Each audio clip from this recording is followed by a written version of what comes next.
buenas noches en cualquier parte del mundo que usted se encuentre o a la hora que decidió escuchar este programa. Estamos transmitiendo en directo desde San Juan, Puerto Rico, a través de Facebook Live, y esto es Ecos e Iconos a través de Bonita Radio. Bueno, mi nombre es Salvador Méndez, para los que no me conozcan, yo siempre estoy tras bastidores en Bonita Radio, colaborando siempre con Carmen Emil y con todos los que están aquí siempre colaborando.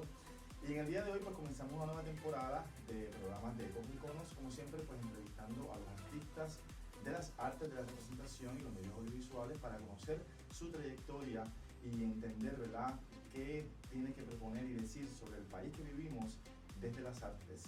Y el teatro siempre ha sido la expresión artística por excelencia, ¿no?, que reúne todas las artes, ¿no? Ahí está la música, ahí está la danza, ahí está la lírica, ahí está la plástica. O sea, es un arte excelente que nos permite, ¿verdad?, poder expresarnos. Y desde la antigüedad sabemos que ha sido el medio por el cual muchos de nuestros artistas han representado sus historias y sus contextos particulares. En este momento histórico en el que el país vive, en el que, pues, como ustedes saben, nos estamos encontrando en medio de una crisis económica, una crisis social, que, ¿verdad?, esa crisis económica no podemos decir que esté desligada de la crisis social que vivimos. El teatro siempre ha sido ese espacio en el que los artistas han expresado, y a través de las protestas también ha estado presente el teatro como, ¿verdad?, esa forma de expresar y decir algo sobre lo que está viviendo el país. En este momento es muy importante, y por eso, como empezamos en el día de hoy un programa nuevo, una nueva temporada, pues entonces hoy comenzamos entonces con el teatro para empezar desde el principio, desde los inicios de la expresión artística. Hoy pues me encuentro con un actor, dramaturgo, educador, director y muchas otras cosas más, un teatrista en todo el sentido de la palabra. Así que para mí es un gran placer tener en este primer programa a Pedro Rodríguez. Bienvenido a Ecos e Iconos. Ay, gracias por la invitación. No, gracias a ti por estar aquí con nosotros, y en el día de hoy vamos a conversar un poco sobre tu trayectoria. Ay. Lo que tú y tengo varias preguntas, ¿verdad?, para hacerte con relación a todo lo que ha sido esa carrera. Yo recuerdo en la Universidad de Puerto Rico, siendo estudiante, que tú eras de esos estudiantes que ya eran muy activos, que estaban trabajando constantemente en teatro, y siempre estaba en los pasillos del departamento de drama, ¿verdad?, trabajando. Le decíamos Broadway, uno de los pasillos donde había uno de los teléfonos. Nos gustaba así, nos sentábamos ahí a esperar la llamada porque era un teléfono de pesetero. Y allí estábamos en Broadway sentados esperando por si nos llamaban al beeper y contestar. Tienes razón, recuerdo ese pasillo, el pasillo que está frente al departamento, ¿verdad? Correcto. Y te pregunto, en un país donde las artes a veces no son tan respetadas, ¿verdad?, aunque sí tienen una presencia importante, como ya dije, por ejemplo, en las marchas, por ejemplo, en los teatros y en diferentes espacios alternativos, te pregunto, ¿por qué el teatro? ¿Por qué escogiste el teatro como ese vehículo para tú expresar tus ideas? Pues yo pienso que fue al revés, que el teatro fue el que me escogió a mí. Yo pienso que la diosa del teatro recoge a sus hijos donde quiera que está, porque se supone que yo no estudiara teatro. La vida que estaba llevando en mi pueblo, yo soy de San Lorenzo, y yo estudiaba en el programa comercial. Yo hubiese sido contable, hubiese tenido, con respeto, ¿verdad?, a la carrera, pero yo creo que me hubiese aburrido muchísimo si hubiese sido contable. Mi hermano que era bien bueno, él estaba en todas las actividades. Él estaba en ballet folclórico. Yo me acuerdo de él actuando en 7º grado y yo era muy tímido, yo no me atrevía a hacer nada. Él un día, cuando los dos estábamos en escuela superior, y él me invita a tomar clases de teatro en Caguas, en el municipio de Caguas, en el Departamento de Cultura, porque en San Lorenzo, como éramos del programa comercial, no podíamos coger teatro. Así que voy yo para allá. El asunto es que el maestro de teatro de San Lorenzo, de la José Campeche, era el mismo maestro de teatro en el Departamento de Cultura, Carlos Ruiz. Y él estaba montando la misma obra de teatro en Caguas que en San Lorenzo. Yo estaba, obviamente, en la de Caguas, no estaba en la de mi escuela. Y de pronto se molestó muchísimo por algo que pasó. No estaba llegando a los ensayos allá en Caguas y cancela el proyecto. Y yo me quedé en el aire, no tenía nada. Y da la suerte, no sé si buena o mala, yo creo que fue buena suerte, que el que hacía mi personaje en San Lorenzo se rajó. Y él, en vez de llamar a mi hermano, que el que era bien bueno, de verdad, me llama a mí y dice, yo quiero que tú lo hagas. ¿Qué? Sí, yo quiero que tú hagas el personaje para hacerlo. Y eso cambió. O sea, si él no me hubiese dado esa oportunidad, yo no hubiese llegado al teatro. Así que, ¿cómo es posible que nosotros no teniendo una tradición? Y entonces mi hermano decidió estudiar programación de computadora. O sea, él no siguió nada de teatro. El que decidió Ajá. soy yo. O sea, que yo creo que la diosa del teatro recoge a sus hijos donde quiera que estén y los trae, ¿verdad? Al redil. Qué interesante. Y entonces el teatro te escoge. Me encanta escuchar eso porque la vocación que sientes entonces va siendo inspirada, ¿verdad? Por todo ese llamado que sientes. Sí, Y la necesidad, empezaste como actor, como usualmente casi todo el sí, mundo empieza, ¿no? Empieza como actor. sí, Pero entonces luego empiezas a escribir. sí. Entre el escritor y el actor, ¿encuentras diferencia y por qué escribir? Sí, es muchas diferencias. Uno empieza como todo el mundo en el departamento de drama como actor y uno va descubriendo en el camino. Me divertía muchísimo, ¿verdad? Porque pues yo no, una vez yo entro al teatro rodante, pues yo no protagonizo, sino que quien protagoniza pues son los tipos lindos. Y como yo no era lindo, yo era gracioso, pues yo terminé haciendo prácticamente todas las obras, haciendo del cómico dentro del proyecto. Como todos, estuve actuando muchísimo, muchísimo. No es hasta ya casi en mis últimos años que tomo una clase que era dual. Se abrió, después de muchos años, se abrió el curso de dramaturgia que se hace como una electiva. No se había dado hacía 10 años. Y yo estaba tomando el curso de dirección escénica, fue a la vez. Hablo con el profesor, con José Luis Ramos Escobar en ese momento, que era el director del departamento, y le digo, mira, no tengo chavo, pero quiero coger el curso como oyente de dramaturgia. Hicieron un arreglo entre el profesor de ensayas y él, que la gente que estudia estaba cogiendo la clase de dirección escénica y iba a montar las obras que se escribieran en dramaturgia. Okay. Yo empiezo a tomar el curso de dramaturgia y escribo una obra, en aquel momento se tituló, que fue mi primera obra, Cuando el mar surca en el desierto, que tenía que ver con Romeo y Julieta en el Medio Oriente. Yo no tenía ni idea del asunto de los palestinos ni los judíos porque no existía internet, no existía nada. Había que buscar en la biblioteca, etc. Yo escribí esa obra. En la clase de dirección escénica me empiezo a destacar y veo que la dirección escénica es lo que me gusta. Y yo digo, la dirección escénica es lo mío. Cuando se hace la mezcla de que se iban a dirigir, se repartieron todas las obras de la clase de dirección de dramaturgia y yo me quedé sin obra. Ya no había obra y me voy donde una compañera y le digo, por favor, yo puedo ser tu asistente porque yo quiero pasar por el proceso. Por múltiples razones, yo terminé prácticamente dirigiendo la obra porque tenía buenas ideas. Sí. Se me daba bien la dirección escénica. Y monto una obra que se titulaba Say Goodbye to Lieutenant Smith. Era una cosa así. Yo tenía como 15 actores en escena, etcétera.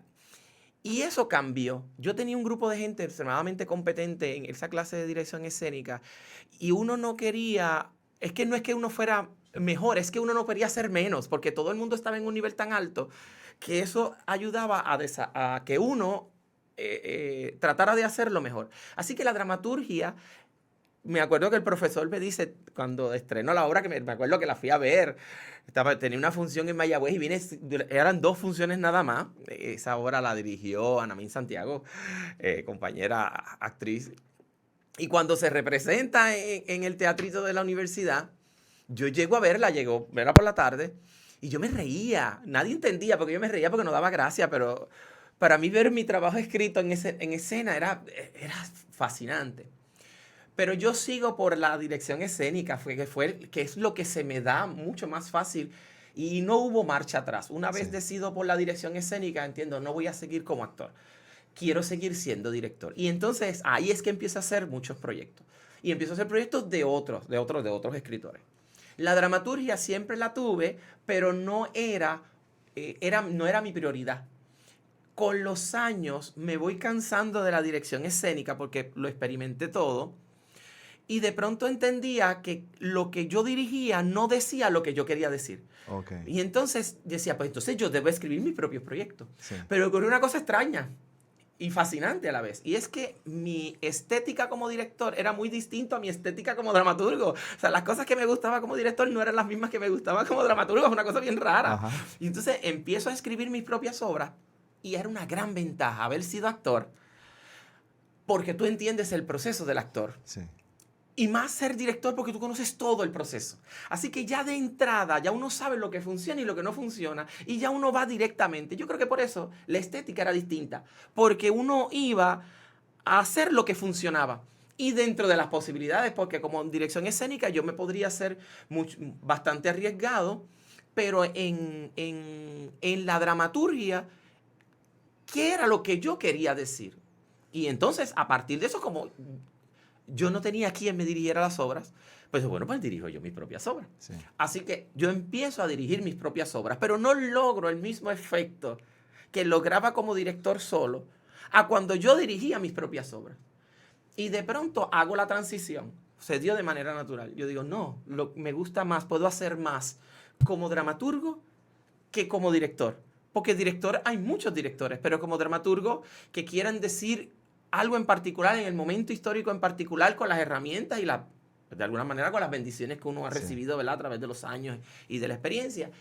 Y ahí es que se da, y ahí empieza todo ese proceso que hasta el día de hoy es lo que a mí más me gusta. Yo creo que soy más director que dramaturgo. Yo creo que soy más entusiasta como dramaturgo que como director. Pero he ido aprendiendo y he ido haciendo unos proyectos que de alguna manera han ido conectando con la gente y que han ido conectando conmigo también. Sí. ¿Ves?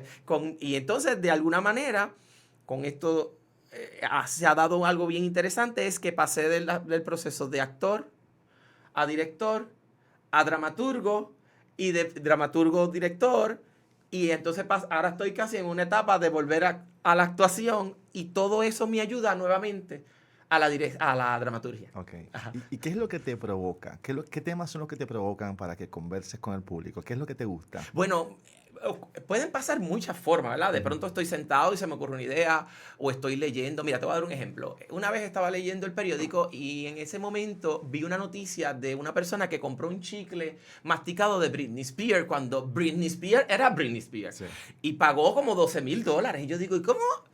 ¿Quién compró el chicle? Y dije, bueno, pues vamos a imaginar que fue un puertorriqueño que compró el chicle de Britney Spears.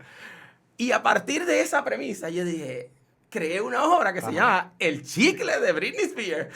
Y entonces esa premisa me daba, bueno, pues ¿quién compró el chicle? Bueno, pues debe ser, qué sé yo. Y entonces pienso que fue un periodista de farándula, que entonces digo, bueno, pues este periodista de farándula le han dado un premio, inventándomelo yo, ¿verdad? Este gran premio, y ha inventado a sus amistades a celebrar el premio, y los invita a su casa, y los invitados son el público, ¿no? Y así que en esa invitación él va a celebrar porque él tiene mostrando el chicle de Britney Spears en su casa como en una urna. Y dice, ustedes me relajan porque yo tengo este chicle, pero ustedes son de los que se van a Europa a ver los huesos de San Anselmo, que si las muelas del santo tal, dentro de unos meses ustedes vendrán en peregrinación a adorar el chicle. Era un vacilón. Sí. Es muy divertido. Eso es lo que provoca. Por ejemplo, otro proyecto, que se me ocurrió fue, estaba pensando un día porque trabajo los temas de diferentes etapas. Esa etapa cuando escribí el chicle de Britney Spears era una etapa graciosa. Sí. Yo consideraba muy graciosa. Escribí mucha. 2005, estamos hablando de 2005. Sí, por ahí escribí mucha comedia. De hecho, que es bueno decir que esa obra fue una mención honorífica del Instituto de Cultura Puertorriqueña. Correcto. Exactamente. Sí, se ganó una mención y yo estaba que no cabía, ¿verdad? Primera vez un premio por una obra como esa, que para darte un detalle para ver cómo se mezcla la dirección, cómo se mezcla la producción, porque inclusive he tenido que producir mis propios proyectos. Ese proyecto se montó en Coribantes, en el Teatro Coribantes. El desaparecido Teatro Coribantes. Y me acuerdo que hicimos un proyecto espectacular porque era todo con la decoración como si fueran los cuadros de Andy Warhol.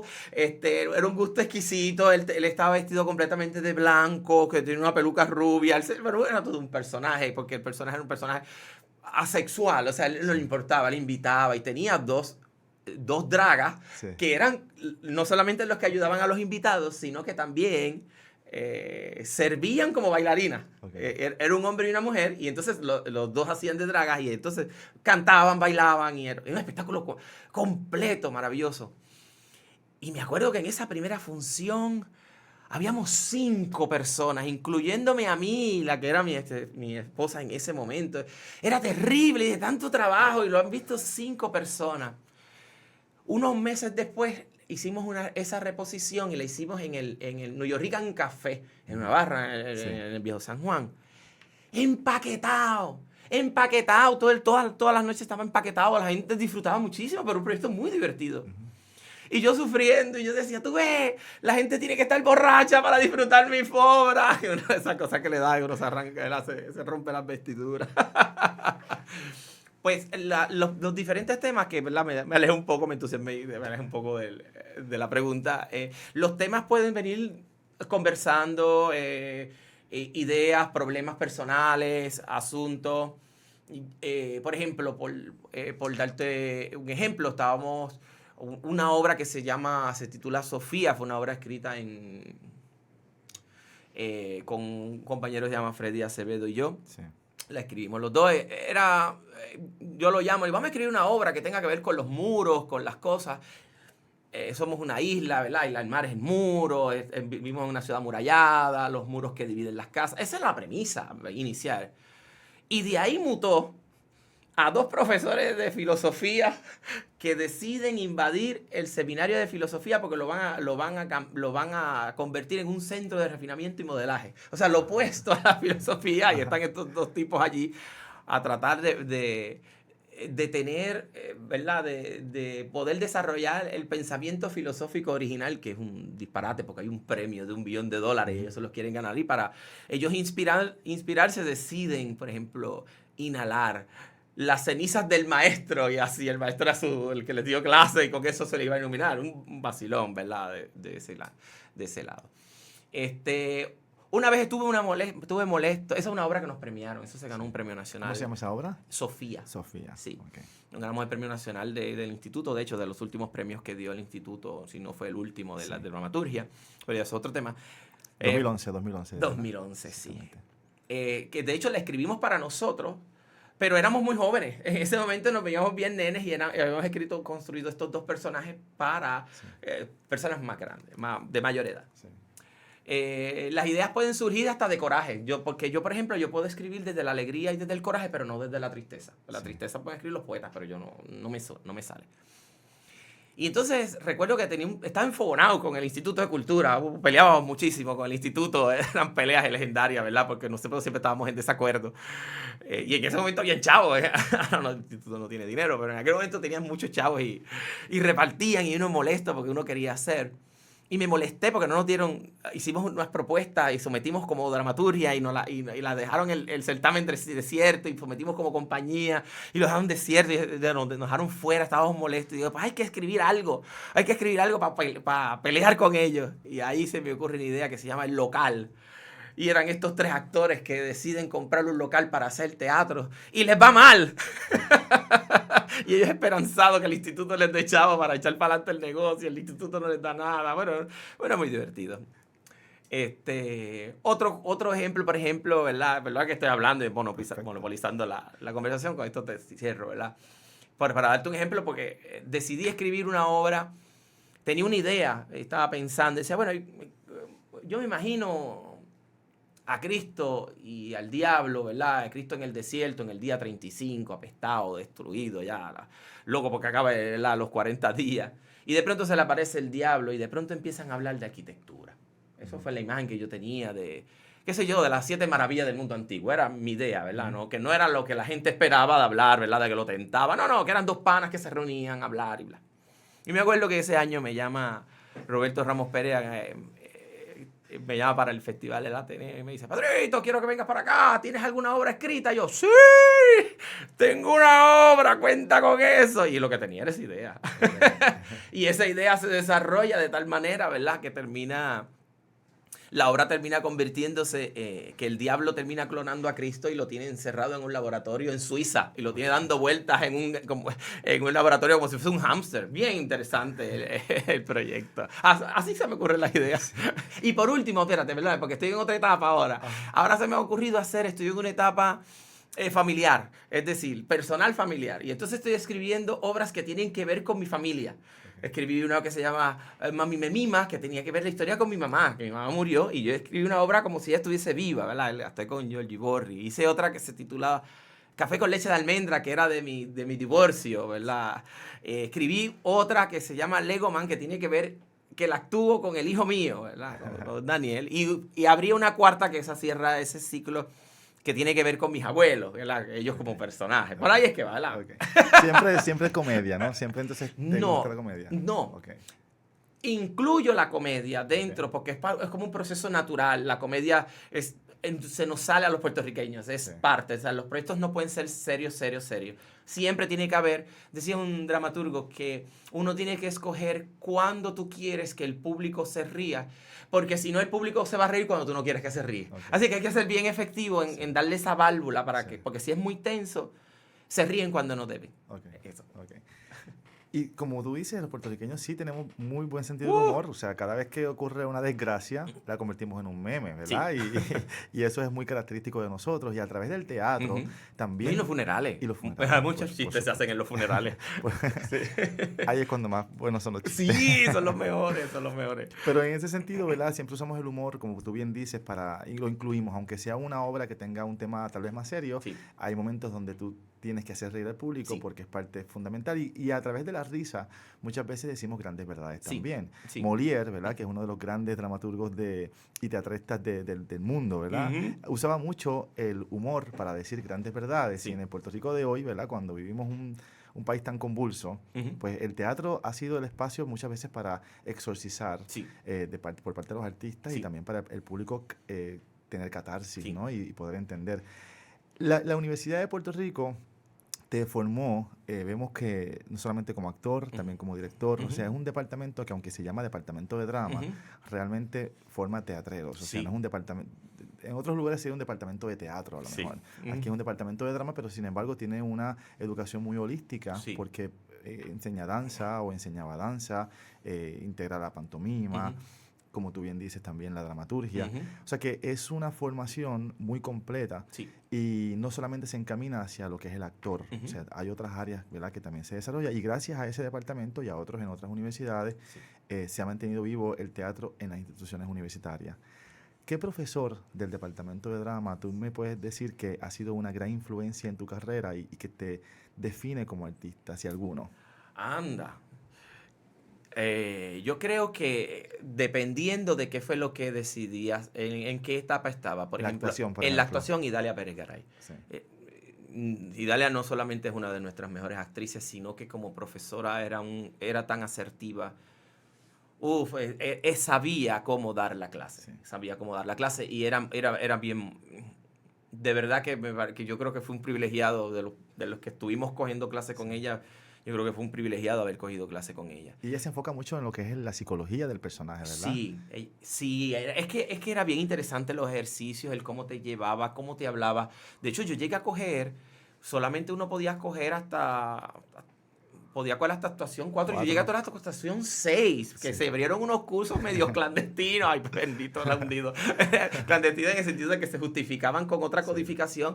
Y era actuación 6, estilos de actuación. Era buenísimo, porque nos dio la oportunidad de probar muchísimas cosas. En la dirección escénica, pues Dean Saya es un director by the book. O sea, él tiene la técnica, sabía cómo observarlo. Me acuerdo, te voy a hacer un cuento. Mientras estuve en el departamento, en el Teatro Rodante, yo participé en todas las obras, menos en una. Okay. Las obras que estuve en ese tiempo. En una que era La Casa de Bernal de Alba, por razones obvias, porque no salen varones. Pero él me pone como su asistente. Y yo vengo y digo, bueno, yo me hice como él dirige. Cuando uno tiene 20 y pico de años, uno ¿verdad? Se cree que se la sabe toda. Yo sé cómo él hace, ya yo más o menos sé su estilo. Y cuando él empieza a mover a todas esas mujeres, mientras esta se mueve, esta va a hacer esto otro y esta va a hacer esto otro. O sea, él me dio una clase. Sí. Él me dio una clase y un bofetón, porque ahí es que tú ves, tú dices, no, este tipo está en otro nivel. Sí. En otro nivel por cómo movía las piezas, cómo entraban composición, hacían y salían, pero todo estaba y todo salía de una manera muy natural. Cuando dirigía Siglo de Oro, no hay nadie que dirija Siglo de Oro como lo dirige Dean. O sea, nosotros fuimos a la universidad y nosotros como parte del Teatro Rodante fuimos a Texas al Festival de Chamizal y él lo trataba, el profesor, y de verdad que era fascinante la forma en que, o sea, como él lo hace con esa facilidad con que movía. Aprendí muchísimo. Y obviamente en la dramaturgia con José Luis Ramos Escobar, ¿verdad? Sí. Pero estoy siendo injusto porque cada profesor trajo algo nuevo y algo distinto a la mesa, ¿verdad? Son tantos los profesores, pero en ese momento. Pero para darte un detalle, quien me llevó a escribir, porque yo no jamás pensé que iba a escribir, fue Rosa Berotón. Okay. Yo cogí una clase que se llaman brincos y saltos. En ese año Rosa Luisa Márquez estaba en Estados Unidos y ella la estaba dando ese curso. Y ella nos manda a escribir un cuento. Y yo, pero yo no escribo, yo no puedo escribir nada. Y yo dándole larga y larga al asunto. Y el día antes se me ha ocurrido un cuento, que me acuerdo que se llamaba Lo más tierno que existe. Era una cosa así. Era un papá contándole a su hijo de que era lo más tierno. Era una cosa, porque era un cuento infantil. Y de pronto era como, ella me acuerdo que me lo corrigió. Y estaba lleno de errores ortográficos. En ese momento ya no me importaba nada de eso, y yo todavía tengo el papel. Yo se lo cuento y digo, mira, tú estabas lleno rojo así, parecía como si lo hubiesen acribillado en sangre. Y yo, para mí, yo lo muestro como un trofeo, porque gracias a ti, y yo pude escribir. Sí. Gracias a eso, es que yo decía, sí, yo puedo escribir. Y eso, claro, después mejoré, ¿verdad? Ya cuido los errores ortográficos, ¿verdad? Porque uno aprende en el camino y uno tiene se vuelve responsable, ¿verdad? Y respetuoso con la escritura. Y entonces, pues ya no me pasa eso, pero lo tengo como un recuerdo. Pero a veces es más importante lo que se dice, ¿verdad? Y a veces, pues, si está el error ortográfico, bueno, pues, pero lo que estás diciendo y esa capacidad que te da un profesor de expresarte, sí, de sentir, conectarte contigo y expresarlo a través del arte, es único. Sí. Y fíjate, ahora pensando acá, ¿el arte entonces te ha permitido liberar, sí, y sentirte libre en este mundo? Yo creo que tú has hecho la pregunta clave. Yo creo que el arte salva vidas. Sí. La gente tiene mucha fe en la religión y es algo que respeto. Pero a mí me salvó el arte. El teatro. O sea, el teatro dio un propósito. Me dio disciplina, me dio dirección, me dio enfoque, me dio una razón de ser. Es compartir pensamientos que otra gente también comulga. Por ejemplo, recuerdo cuando escribí Mami me mima, que como te mencioné ahorita era un proyecto muy personal. Mami murió y hay unas cosas que no logramos hablar y decía, bueno, pues vamos a ponerlo sobre el escenario. Y ahí le pregunto y le cuestiono y todo. Y yo decía, esto no le va a gustar a nadie. ¿Quién le va a interesar mi historia con mi mamá? Eso es una cosa tan personal, tan única, tan entre ella y yo, que bueno, a lo mejor no va ni gente a verla, ¿verdad? Y para mi sorpresa, la gente estaba bien conmovida, porque la gente también tiene sus issues con sus madres. Así que de pronto yo sentí que había unos vínculos y que el teatro lograba hacer eso. Sí. Así que eso es en términos de la dramaturgia. Pero en términos generales, el arte, o sea, y lo he visto yo, también doy clases, y lo he visto con las estudiantes, al otro día de haber actuado en una obra de teatro, caminan distinto. Sí. Caminan distinto. Hay algo que les da, que no sé explicarlo, que las cambia, sí, que cambia a la gente. Y esto, en ese sentido, también el hacer teatro te obliga de alguna manera.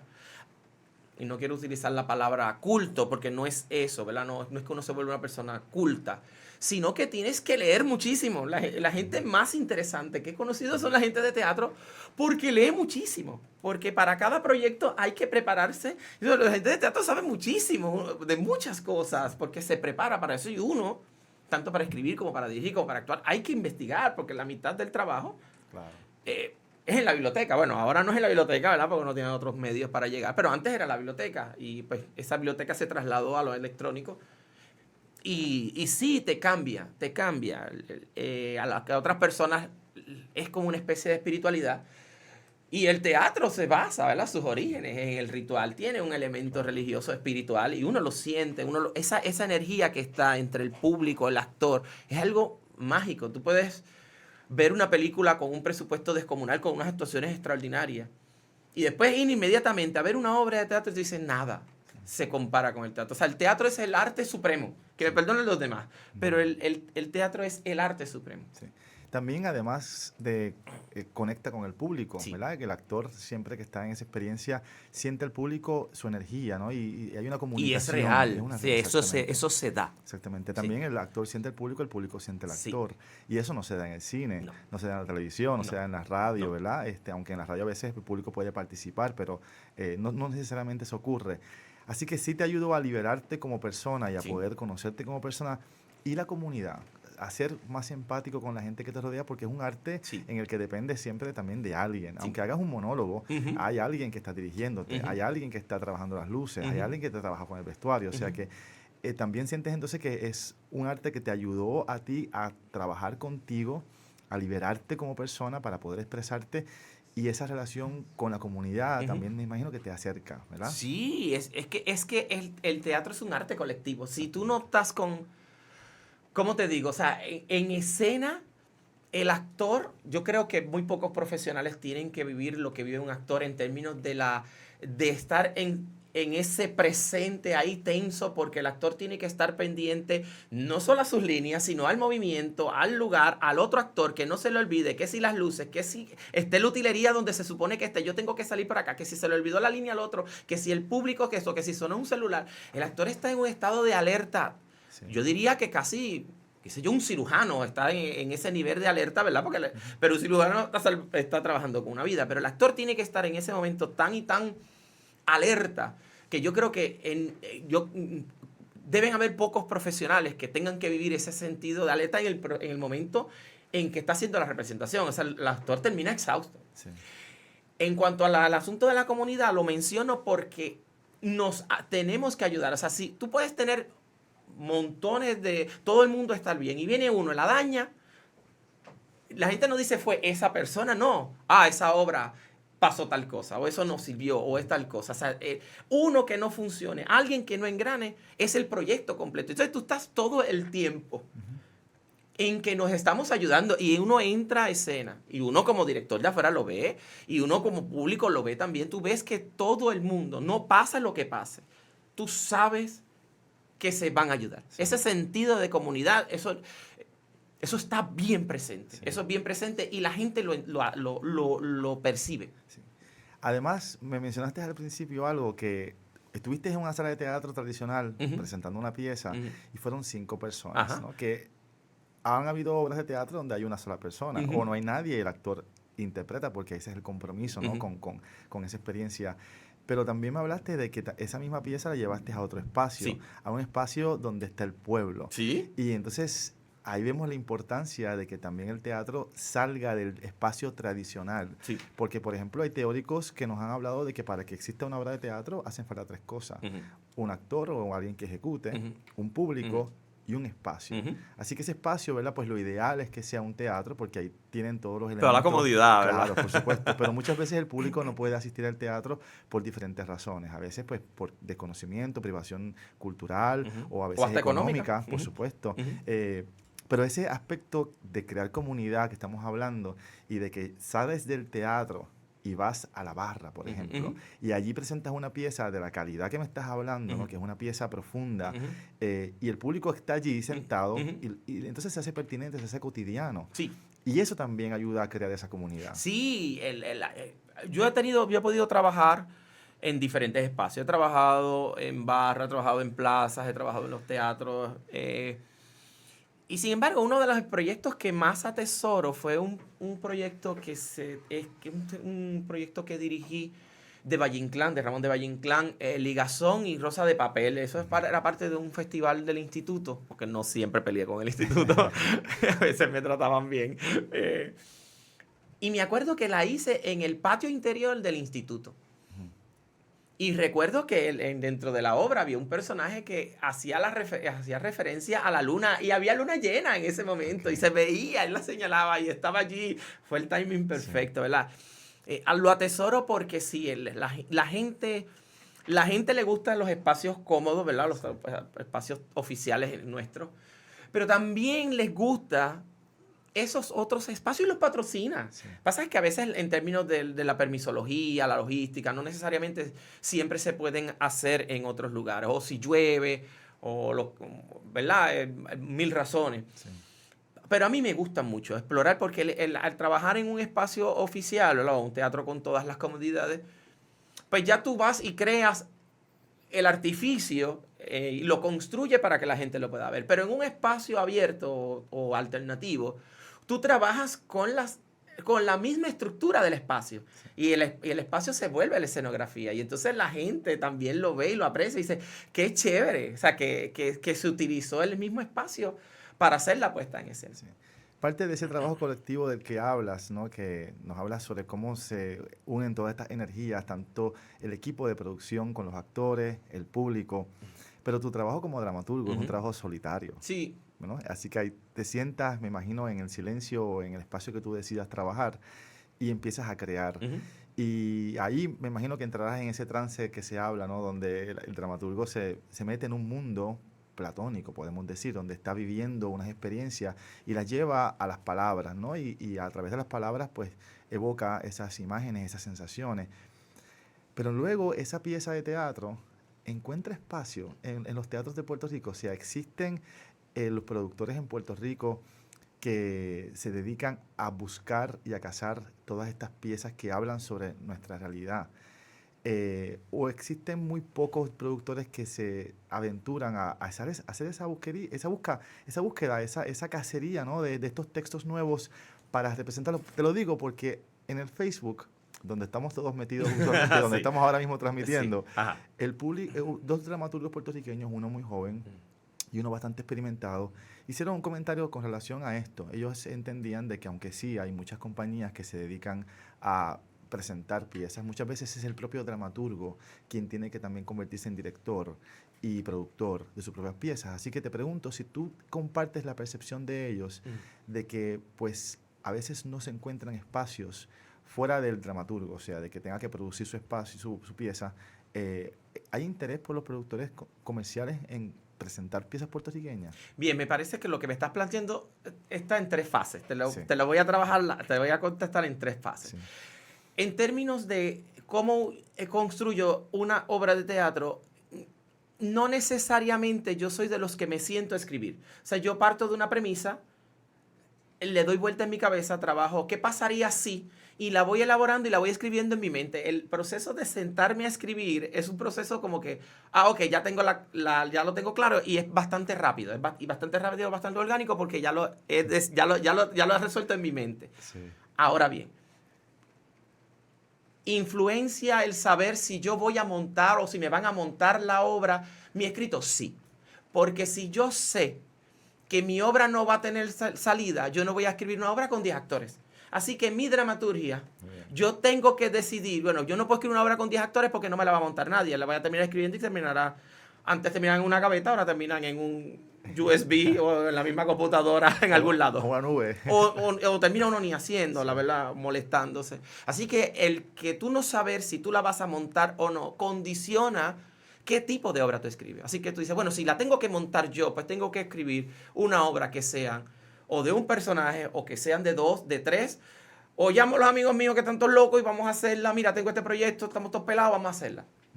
Eso es una. Así que sí condiciona saber si te la van a montar o no. Está el proyecto y hago una subdivisión de esa primera parte. Hay una cosa es un proyecto que yo creé, que se me ocurrió a mí, yo como dramaturgo quiero escribir sobre esto en particular.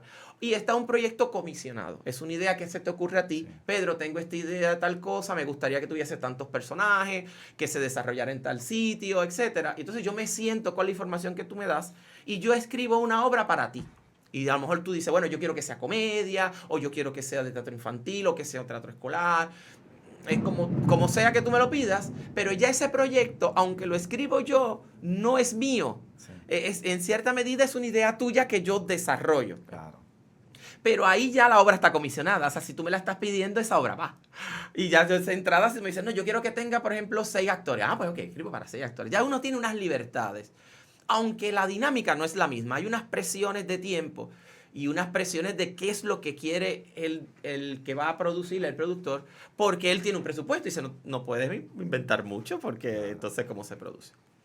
Sobre la segunda parte, sobre si aquí se están montando, los productores eligen las obras puertorriqueñas, Mira, yo te voy a decir, la cosa es un tema bien duro, porque hay una desproporción.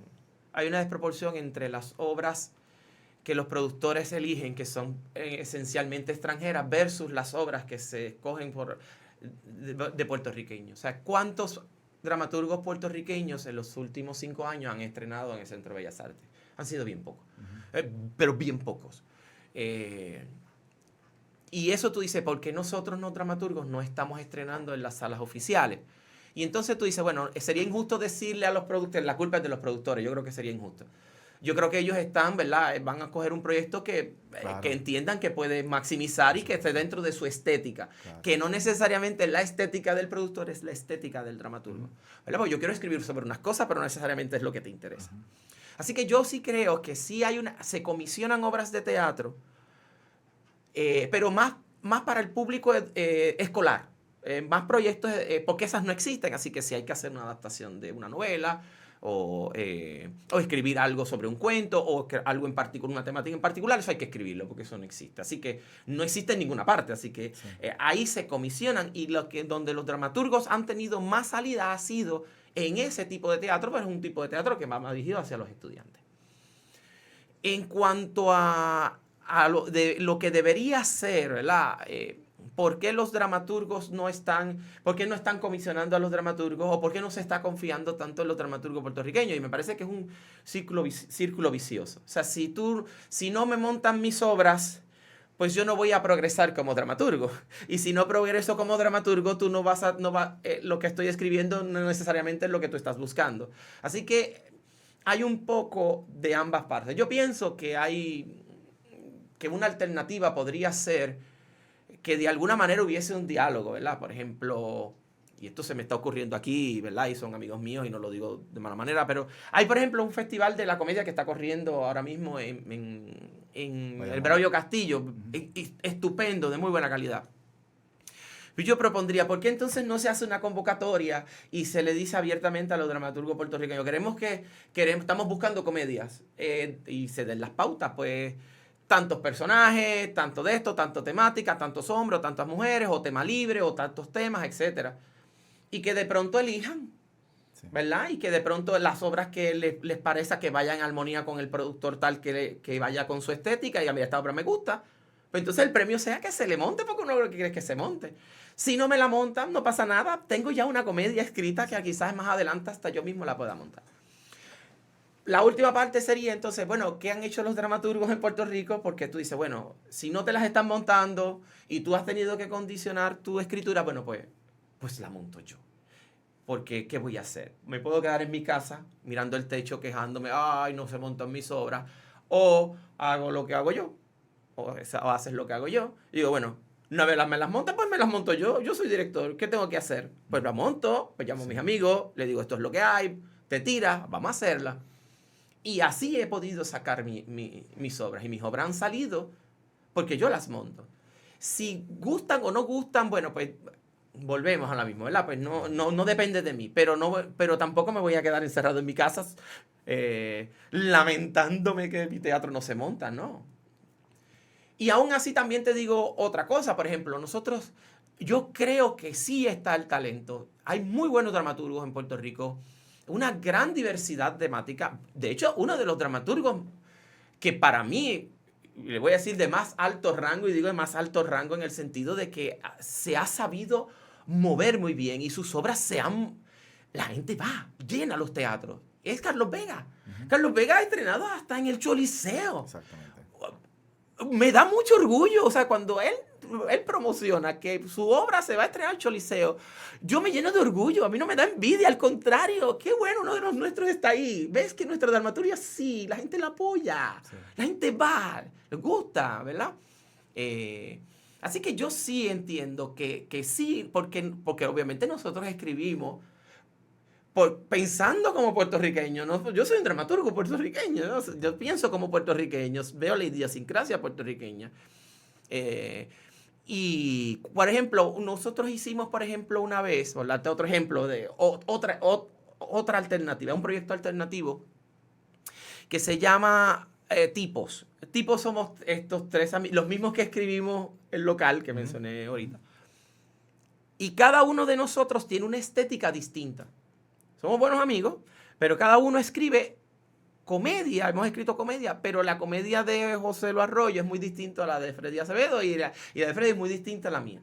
Pero cuando nosotros hacíamos tipo, que nosotros éramos los que escribíamos el libreto, nos dirigíamos, lo actuábamos, lo hacíamos, ¿verdad? Un Cuca Gómez style, ¿verdad? Lo hacíamos todo. Nosotros desarrollamos algo que era la estética de tipos, que tenía un poco de mi comedia, que tenía un poco de la comedia de José, lo que tenía un poco de la comedia de Freddy, pero no era nuestra comedia individual. Así que si tú no te reías con mi chiste, posiblemente te reías con el chiste de Freddy o con el de José, y así por el estilo, porque como eran 3 tipos de comedia, a alguien siempre iba a apelar. Pero eso era un caso muy particular y era un proyecto muy particular. Sí. No sé si contesté. Sí, por supuesto, claro que sí. Muy bien, no, excelente, excelente. También el teatro, además, o sea, la dramaturgia es un género literario. Sí. ¿No? Y no solamente a veces podemos decir que tal vez no se encuentra tan presente en las principales salas del país, como tú acabas de mencionar, el Centro de Bellas Artes, que no estrena casi ninguna obra puertorriqueña contemporánea. Aunque también sabemos que pues no tiene que estrenar siempre ahí. Correcto, creo que esa fue la parte que no dije. O sea, no, el no estrenar en Bellas Artes estrenar en Bellas Artes no valida mi trabajo como dramaturgo, no depende de uno estrena donde sea. O sea, pero obviamente uno de algún momento dirá, contra, me gustaría estrenar en una sala oficial en algún momento dado, ¿no? Es como que la chulería, ¿verdad? Es más una cuestión de ego que otra cosa, ¿verdad? Lo admito. Sí. Pero también las publicaciones. Las publicaciones en el teatro, pues es un género literario como lo es la novela, como lo es el cuento, como el ensayo, que es un subgénero. Y vemos que no se promueve, pienso yo, tú me dirás si estás de acuerdo, con la lectura de piezas de teatro, ¿no? Usualmente vemos que hay películas que son basadas en novelas o en cuentos, cortometrajes, y constantemente vemos que hay presentaciones de libros que son novelas o son libros de cuentos. Pero el teatro, la dramaturgia, en este caso específicamente, vemos que tal vez no encuentran esos espacios. No sé si las casas editoriales en Puerto Rico promueven que se publique más teatro. Y eso también pues va en detrimento con que la pieza pues no se presente. Aunque una cosa no tiene que ver con la otra, porque una pieza que sea exitosa para leer, tal vez en el teatro no funciona igual. Así que... ¿te parece a ti que en términos de lo que es la publicación de teatro y esa educación al pueblo, a la gente sobre leer más teatro, está presente o hace falta trabajar más con eso? No, hace falta. De hecho, es una contestación compuesta también. No es tan sencillo, ¿verdad?, contestar eso. Una de las obras de teatro más leídas, yo te diría en los últimos 50 años, de las más leídas en Puerto Rico, es La Casa de Bernalda Alba. Es una obra de teatro que gusta muchísimo. A los puertorriqueños nos gusta mucho Lorca. Y es una obra que fomenta no solamente el teatro, sino que permite a los maestros desarrollar una técnica de trabajo que es la lectura oral, que es algo que no se trabaja mucho, porque obviamente nos hemos acostumbrado a leer en voz baja, pero leer en voz alta tiene unas particularidades que el leer teatro le provee al maestro de teatro y al maestro de español también, poder trabajar unas destrezas en el cual la persona aprende escuchándose a sí mismo, que no es lo mismo cuando tú lees en voz alta. Y yo lo noto, por ejemplo, con las estudiantes, que cuando leen en voz alta tienen una serie de dificultades y se equivocan leyendo. Y es que cuando uno lee en voz baja, lee muy rápido. Entonces, cuando lees en voz alta, tus ojos van más adelante que tu boca. Sí. Así que hay que decirle, Bobo, mantén tus ojos donde va tu voz. Sí. Eso es una destreza, eso por un lado. En términos de las publicaciones, se publica muy poco teatro. No ha habido interés por publicar teatro. No tengo idea de porque quizás también uno como dramaturgo, ¿verdad?, no ha sido más, no ha presionado para que eso ocurra, porque, bueno, tú tienes que decidir, bueno, ¿qué yo hago entre montarla y publicarla? Bueno, pues yo prefiero montarla, sí, a hacer una publicación, pero la publicación es lo que te da la eternidad, sí, por llamarlo de alguna manera, o sea, que la gente sepa. Cuando yo estaba haciendo estudios en el Centro de Estudios Avanzados, que curiosamente cogí un curso de teatro puertorriqueño, te sorprenderías que hasta donde se estudiaba el teatro puertorriqueño llegaba hasta Roberto Ramos Perea. Como si no se hubiese escrito más nada. Y yo era el que tenía que decirle, no, tú tienes idea todo lo que se ha escrito. Digo, Roberto todavía está vigente, ¿verdad? Sigue escribiendo y muchísimo. Todo lo que hemos escrito de allá para acá, de los 90 a mitad de los 90 para acá, en el 2019, es una cantidad enorme de dramaturgos que no se conocen porque no se han publicado. A Roberto lo conocen porque ha publicado. Sí. La publicación te da, es lo que hace que la gente te conozca, que los estudiantes te conozcan y que el proyecto también salga. No es lo mismo tener una publicación a tú tener ser un dramaturgo publicado, a ser un dramaturgo que no ha sido publicado. Parece que no, pero hay una diferencia. Inclusive que se han publicado, hay una diferencia entre publicado en papel que online, ¿verdad? En tener una página con tus obras. Pero de alguna manera, en la publicación da como, esto es un dramaturgo que ha publicado, ¿verdad? Claro, sí, claro.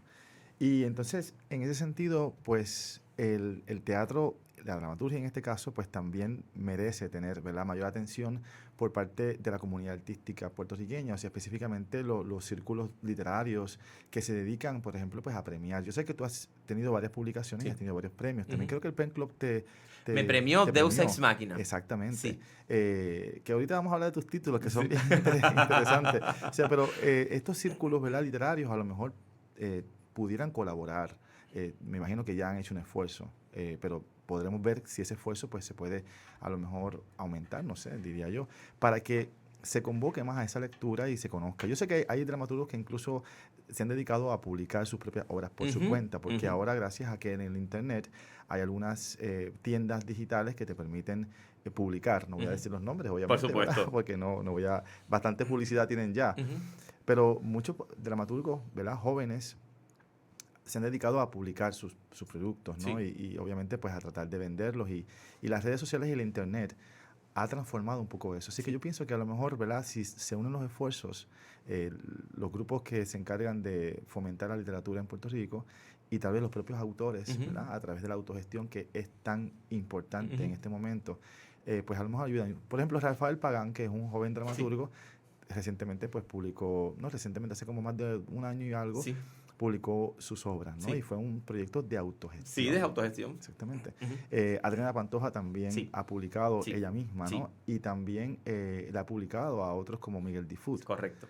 Y Marieli, no recuerdo el apellido de Marieli. Durán, ¿verdad? También ella. Sí. Esa está muy activa, ella escribe muchísimo. O sea que hay que crear esos espacios y como hablábamos al principio, pues también llegar a la gente. O sea, eso de que el teatro salga del teatro y llegue a estos espacios, aunque bien has dicho que a veces es un poco difícil por la permisología y todo.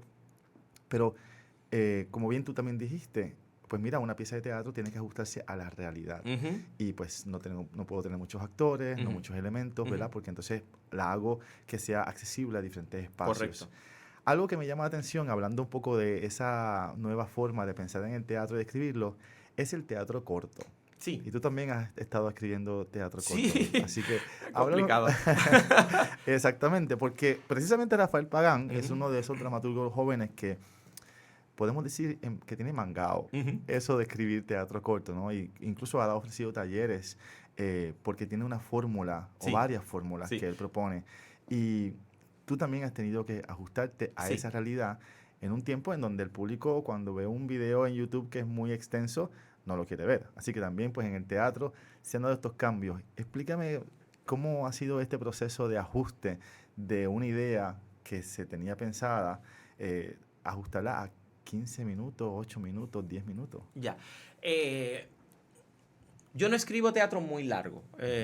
Usualmente mis proyectos duran 1 hora, no más de 1 hora y media. Ya el público como que no aguantan estos proyectos larguísimos, ¿verdad? Y eso ha sido una tendencia mundial y parte básicamente por las mismas razones que tú das.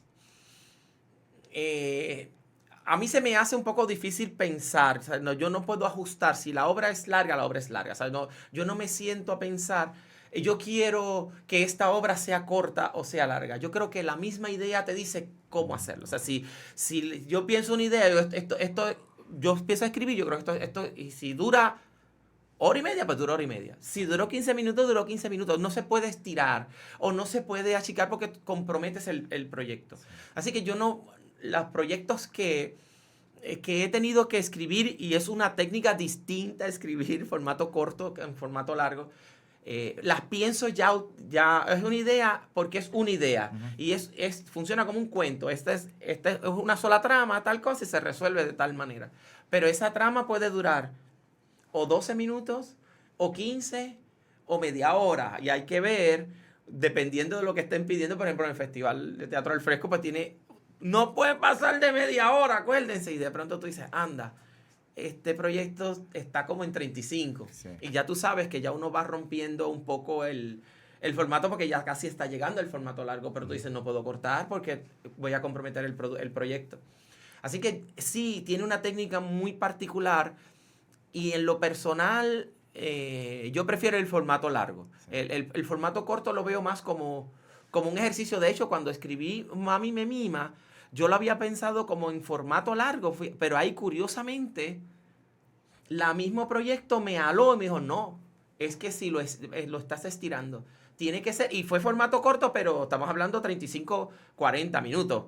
Pero estaba todavía como que estirado a formato corto, ¿verdad? En tus títulos, sí. No, me parece genial lo que estás diciendo. O sea, tú eres fiel a tu idea. Sí. Y la obra que es larga, tú la vas a escribir así. O sea, es que no se puede comprometer. No se puede comprometer. De hecho, no se puede comprometer ni siquiera por un asunto comercial. Claro. O sea, tú no puedes, por ejemplo, por darte un ejemplo, sacrificar las características de un personaje por un chiste, por ejemplo. Sí. O sea, si el personaje amerita el chiste, lo puedes hacer, pero aunque por bueno que sea el chiste, si no aplica, tú no lo puedes hacer. Sí. ¿Ves? O sea, que uno no puede comprometer, la obra tiene una integridad, claro. Tiene una ética, ellos tienen no sé cómo decirlo, pero es por ahí es que va, no se puede cambiar. Disculpa que te interrumpí. No, perfecto. El arcángel de los perros, el arcángel café de los con perros. Leche de almendras, Bájate de esa grúa, Deus Ex Machina, El Rescatista, sí. Sofía, Entre Pizzas y Aceitunas, sí. Cualquier martes ceno en París. Los huelguistas, hay uno que me llamó La Circuncisión, El Local, Ya es hora, sí. de Espaldas al Mar. Sí. Hay uno aquí que me gusta mucho, dice En 3 meses, pero está escrito entre paréntesis. Entre meses, sí, como eran unos entremeses y eran 3 meses. Porque me tardé 3 meses montándolo. Sí. Okay. ¿Qué viene primero, el título o la idea? El título. ¿Ah, sí? Es que esa es la identidad. Yo no puedo escribir si no tengo título y los nombres de los personajes. Okay. Porque eso de ponerle 1, 2, él, ella, no, porque uno no es él o ella, uno tiene su nombre. Sí. O sea, el nombre da la identidad y da la característica. Y yo no escribo hasta que no tengo el título. Okay. Hay veces que puedo poner un título de taller, como bueno, porque quiero empezar a escribir ya. Sí. Y el que tengo no me gusta. Pero es bien raro. Es bien raro. Cuando una vez lo saco, ese es el título. ¿Y los títulos llegan de la vida o frases que escuchas? De todo. Por ejemplo, Vino con hielo y limón, que fue una de las que escribí, que me gustaba muchísimo, porque aunque hay el tinto de verano, pues es un poco así, ¿verdad? Que le hace como unas mezclas. Eso fue un día que yo estaba fue un chinchorro a comer algo y veo a esta persona que dice, dame un vinito. Y le dice, ¿lo quieres con hielito? Sí, échamele limón. Y yo, ¡no! ¿Verdad? Uno puritano con el vino, ¿verdad? No puedes dañar el vino. Y esa da la idea, ¿verdad? De ese título, Deus Ex Machina, porque el Deus Ex Machina es el sistema de grúa o el polea que se usaban los griegos para traer al Dios a escena. Sí. Y si esa es una obra que trata sobre que el diablo trae a Cristo a la tierra, es un Deus Ex Machina, ¿verdad? De alguna manera. Bájate de esa grúa, partía de este hombre, no sé si lo recuerdas, que se trepó en una grúa porque estaba exigiendo que le pagaran la pensión alimentaria. Sí. Porque, le permitieran ver a sus hijos. Sí. Porque él estaba pagando pensión alimentaria. Que después el hombre muere y todo. O sea, tuvo un accidente y todo. Sí. Yo me baso en esa idea de las pensiones alimentarias para hablar sobre las pensiones alimentarias. Sí. Y por eso es que bájate de esa grúa, ¿no? Porque está trepado. Y esa se hizo en un espacio alterno también. Okay. El tipo estaba trepado como una especie de escalera y se veía desde abajo. El público estaba sentado en unas escaleras como al aire libre y se veía todo como si estuviéramos qué sé yo, en un edificio. ¿Y cuando lo escribiste pensaste en un espacio alternativo? No, pensé en un andamio. Okay. Lo que dije, bueno, debe estar trepado en un andamio y ahí damos la distancia. ¿Y qué te provocó a que fuese entonces en ese espacio? Ese fue uno de los proyectos cortos. Ajá. Estaba hablando con Gil René. Ajá. Y le decía, Gil, no sé dónde montar la obra aquí en el Teatro La Beckett, lo que era La Beckett. Sí. Y él viene y se mira, pero Pedro, montala ahí, mira la escalera que te da ya la grúa y puedes hacer la persona abajo y sientas al público. Y yo digo, Gil, eres genial, eres genial. Sí, siempre lo veo, Dios, da unas ideas geniales. Y yo digo, Gil, eres genial, eso es lo que hay que hacer. Sí. Y así fue que se hizo, la idea me la dio él. Sí, hay un concepto artístico que es bien interesante que creo que se llama site specific, en el que las piezas se presentan de acuerdo al espacio, ¿verdad? Si la obra se desarrolla en la orilla del mar, pues vamos a la orilla del mar y allí se presenta la pieza. O sea que eso tiene un poco también de eso que me estás hablando, tiene un poco de eso, ¿no? Porque entonces el espacio condiciona, ¿verdad? Claro, la pieza no se escribió para ese espacio, sí, pero no sé, yo no la escribo pensando en el espacio, la pienso en un teatro particular, ¿verdad? No la pienso que voy a hacerla al aire libre. Sí. Eso. Dentro de tu trabajo también, no solamente pues eres un dramaturgo de obras originales, también, pues como bien habías dicho, comisionadas, o sea, has hecho adaptaciones. ¿Sí?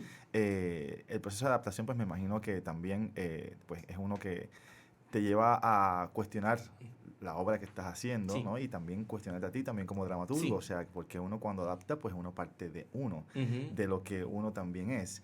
Esas piezas ¿las consideras tuyas también? Porque son, aunque no son ideas originales. ¡Ay, qué buena pregunta! ¡Qué buena pregunta! Ok, pues.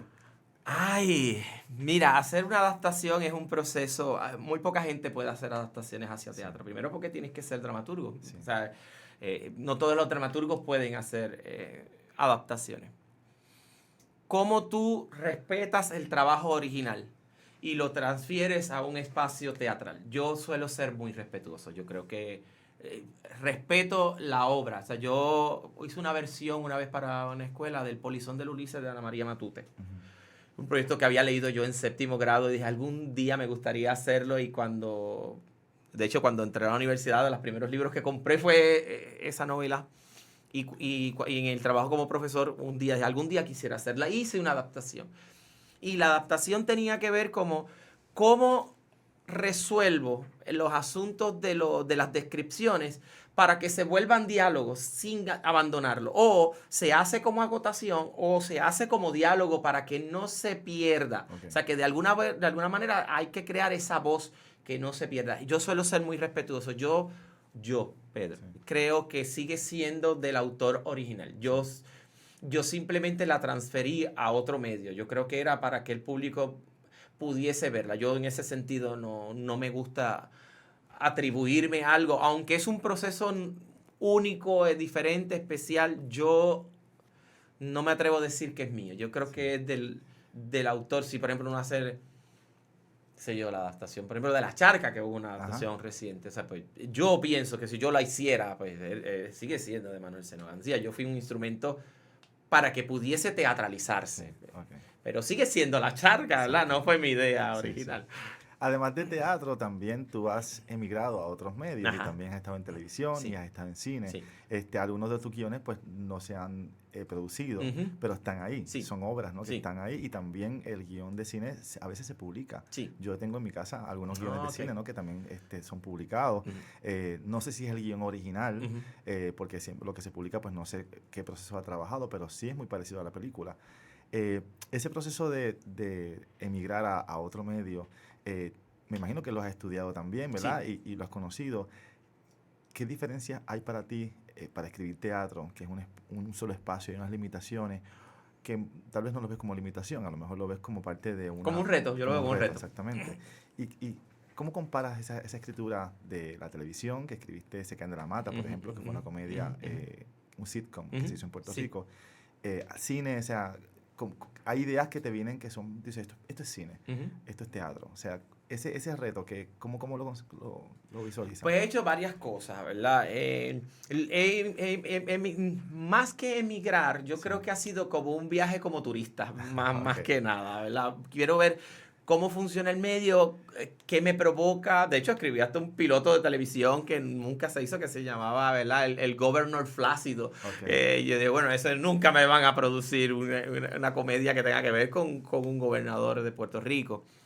En términos de los que he hecho son guiones de cine, he escrito mi tesis de la maestría en redacción para los medios, fue un guión de cine, se titulaba La madre que la parió, y tenía que ver con, no sé si recuerdas que en el año 2000 ocurrió un suceso en Aguada que llamaron a la matricida de Aguada, esta muchacha que mata a su mamá. Yo rescato el suceso y lo convierto, lo escribo película. Fue un ritual, ¿verdad? Fue algo de un ritual que tenía que ver con, más que nada, que la mamá no le permitía hacer muchas cosas y ella quería salir y se hartó. Y yo la veía como una especie de La casa de Bernalda Alba al revés. Cuando Adela, ¿verdad? Enfrenta a Bernalda, ¿verdad? Y pues yo escribo eso quedó ahí. He escrito cortometrajes, por ejemplo, escribí un cortometraje que se llama Sobrepoblados. Y tenía que ver sobre, ¿verdad? Con animales, ¿verdad? La sobrepoblación, pero entonces yo le escribo específicamente para hacer que sea cortometraje. Sí. Pero en ese momento no tuvo salida, a nadie le interesó. Y yo hago una adaptación y la hago teatro. Sí.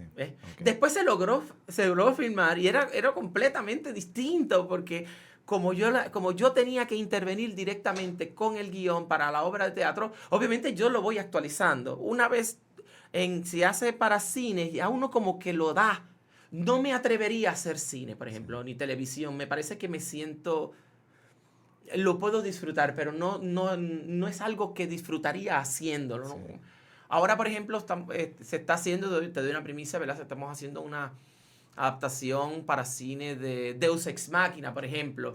Sí. Y a mí me parece fascinante porque el guión terminó resultando con otro final distinto al de la obra de teatro. Es muy distinto que otro medio, de otra forma de contar. Sí. Escribí una vez un cortometraje que era buenísimo, me parecía buenísimo. Se llama Food God. Era de una página. Era una página, el conflicto palestino-judío. Fíjate, vuelvo a recurrir a ese tema que me parece fascinante. Y era de este campo de fútbol, ¿verdad? De este niño que está jugando con una bola y tiene una camisa del equipo palestino. Y de pronto ve una lata de pintura y escribe algo, Dios, equipo, y le da una patada a la bola, y la bola le da a un misil que había caído.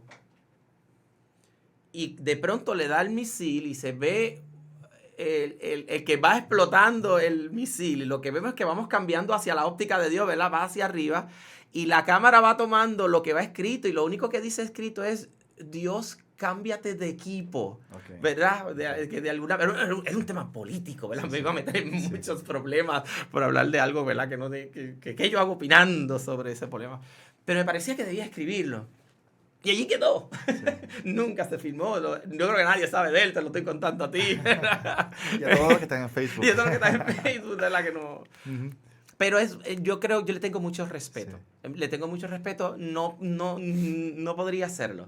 Sí. No tengo las herramientas y a estas alturas de mi vida no me interesa desarrollarlas tampoco. Yo creo que el teatro es mi nicho. Sí. ¿Tienes algún sueño que no has realizado todavía como dramaturgo?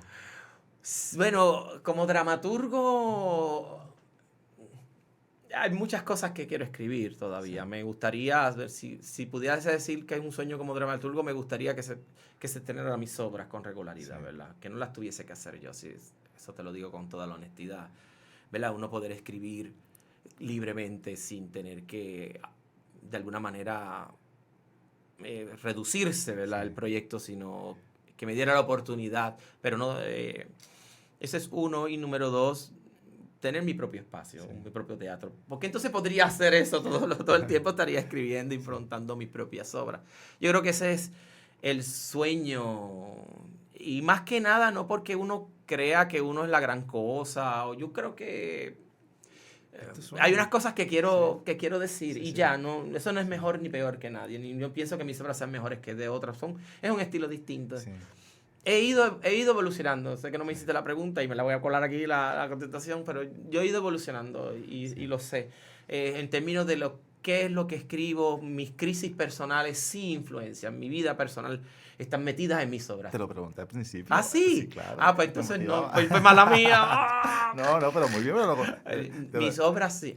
No, ¿y algún personaje que todavía no ha podido llegar al papel, que esté en tu mente, que dices, este personaje todavía está ahí, pero no he encontrado la pieza para... Sí, 2 personajes. Están los de mis abuelos, que todavía no he podido escribirles las obras, la tengo lista en mi mente, qué es lo que quiero hacer.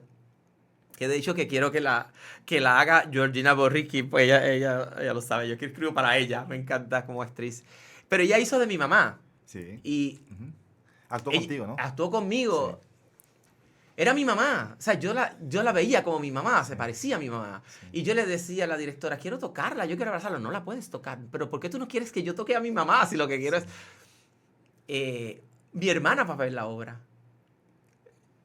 Y entonces, Georgie no sabía que ella era mi hermana, conocía a mi hermana, pero no la asociaba como que era mi hermana.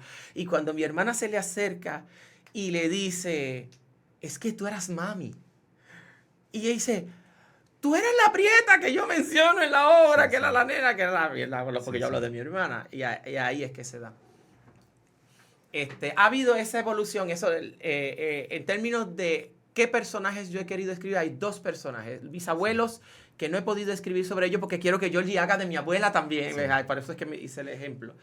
Y número 2, hay una obra sobre Betances que no acabo de escribirla y la tengo en la mente hace más de 10 años. Sí. Y no es sobre la vida política de Betances, sino sobre su vida amorosa. Okay. Y son 2 personajes. Es él, son 3. Él, Lita, que era su sobrina de la que él se enamora. Ajá. Y cuando están a punto de casarse 2 semanas antes, ellos están en Francia, fueron a Francia a pedir una dispensa papal para casarse. Y 2 semanas antes de que se diera la boda, ella le da fiebre tifoidea y se muere. Okay. Y entonces eso cambió la vida de Betances. Y entonces yo soy de los que pienso, eso es una teoría muy mía, ¿verdad? Que me disculpen los historiadores, yo estoy teorizando, ¿verdad? Aquí como dramaturgo, no como historiador. Yo pienso que Betances fue Betances porque eso ocurre. Porque si Betances se hubiese casado y hubiese tenido hijos, no es lo mismo que estar en Francia, tener que cuidar a los hijos, a tener que ser ese nómada, ¿verdad? Por toda América tratando de lograr la independencia para Puerto Rico. Sí, está interesantísimo esa pieza. Hay que escribirla. Sí, se llama Lita. Okay. Y entonces la obra se desarrolla porque Betances decide que quiere enterrar a Lita en Puerto Rico, pero Betances había sido desterrado. Okay. Así que él tuvo que pedir una dispensa para poder traer a Lita a Puerto Rico y está 40 días en el mar con la muerta. Y la obra es los 40 días en el mar. Qué interesante. Pues mira, qué pena que ya hayamos llegado al final. ¡Ya! Sí, pero si hemos hablado 15 minutos. Es cierto también lo mismo que son 15 minutos, pero llevamos 1 hora. ¡Anda! Sí, así que mira, yo de verdad que me ha encantado conversar contigo. Y a mí también conversar contigo. Me encanta tu pasión y tus ganas, eso me fascina. Te voy a decir 3 nombres. Sí. Y me vas a decir una palabra. ¡Anda! Ay. Cuando menciones esos 3 nombres. Abdiel Marat. Abdiel Marat, fuera de época. Víctor Espinosa. La diosa del teatro. ¿Y Georgina Borri? Mi mamá. Bueno, pues gracias por estar aquí conmigo. Gracias a ti por invitarme. Y gracias por compartir tu arte y por toda esa creatividad. Ya saben, Pedro Ruiz, ¿tienes alguna página en Facebook que te puedan las personas buscar? En mi propia página de Facebook, que yo la utilizo como un blog. Los blogs pasaron como que de moda los blogs escritos con B, ¿verdad? No con V, que es como más video. Exactamente. Lo utilizo para mantenerme caliente. Hago muchas reflexiones y me mantengo caliente escribiendo porque las hago a propósito de ideas que después uso en el teatro. Ok, pues entonces Pedro Rodiz, R-O-D-I-Z. Exacto. Exactamente. Okay. Así que bueno, pues, para mí ha sido un placer estar aquí contigo. Así que el público, pues la semana que viene volvemos con otro eco e icono de la cultura. Así que gracias por estar aquí. Gracias a ti. Bien, bye.